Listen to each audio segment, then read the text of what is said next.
శ్రీమాత్రే నమః.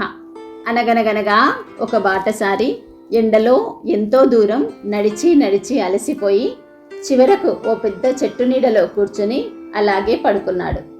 అబ్బా, ఈ నేల ఎంత కఠినంగా ఉందో, ఒక మెత్తటి పరుపు ఉంటే ఎంత బాగుండేది అనుకున్నాడు.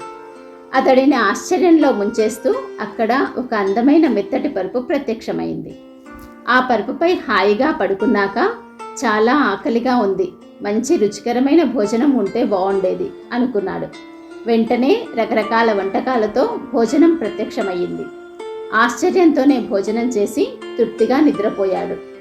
కాసేపటికి మెలకువ వచ్చి తాగడానికి చల్లటి నీరుంటే బాగుండేది అనుకున్నాడు. అంతే, చల్లటి నీరు కూడా వచ్చేసింది. అతడు కూర్చున్న ఆ చెట్టు సాధారణ చెట్టు కాదు, కోరిన కోర్కెలు తీర్చే కల్పవృక్షం. కానీ ఆ బాటసారికి ఆ చెట్టు మహిమ తెలియదు. సాయంత్రం చీకట్లు కమ్ముకుంటుండగా అతని మనసులో భయం మొదలయ్యింది. ఇంత అడవిలో ఉన్నాను, ఏదైనా క్రూర మృగం వచ్చి నన్ను మింగేస్తే అని అనుకున్నాడు. అతను అలా అనుకున్న వెంటనే ఒక పెద్ద పులి అక్కడికి వచ్చి అతన్ని మింగేసింది. మన మనస్సు కూడా ఒక కల్పవృక్షమే. మనం ఏది బలంగా ఆలోచిస్తామో, ఏ భావనను పదే పదే మనసులో ఊహిస్తామో అదే క్రమంగా మన జీవితంలో వాస్తవం అవుతుంది.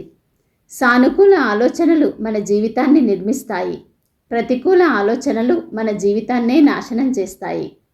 భయం, అనుమానం, అసూయ, ద్వేషం ఇవి బయట ఉన్న శత్రువులు కావు, మనలో పెరిగే అగ్నికణాలు.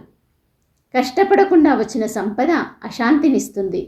అవకాశాలు వచ్చినప్పుడు సరైన నిర్ణయాలు తీసుకోకపోతే వరాలు కూడా శాపాలవుతాయి. ఈరోజు సాంకేతికత, సంపద, అధికారం ఇవన్నీ కూడా కల్పవృక్షం లాంటివే. వాటిని జ్ఞానంతో ఉపయోగిస్తే సమాజానికి మేలు జరుగుతుంది. దుర్వినియోగం చేస్తే అవే వినాశనానికి కారణమవుతాయి.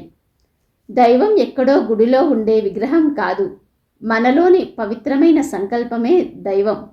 అందుకే మన కోరికలు ధర్మబద్ధంగా ఉండాలి.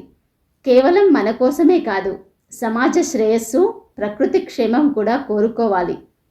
నిరంతర సాధనతో అపారమైన దైవశక్తి మనల్ని అనుగ్రహించినప్పుడు మనం కోరవలసింది జ్ఞానం, ధైర్యం, సద్బుద్ధి, శాంతి, సమాజానికి ఉపయోగపడే జీవితం. అప్పుడు మన జీవితమే ఎంతోమందికి నీడనిచ్చే కల్పవృక్షం అవుతుంది. జై శ్రీరామ్. ఇలాంటి మరిన్ని మంచి కథల కోసం లైక్, షేర్ అండ్ సబ్స్క్రైబ్.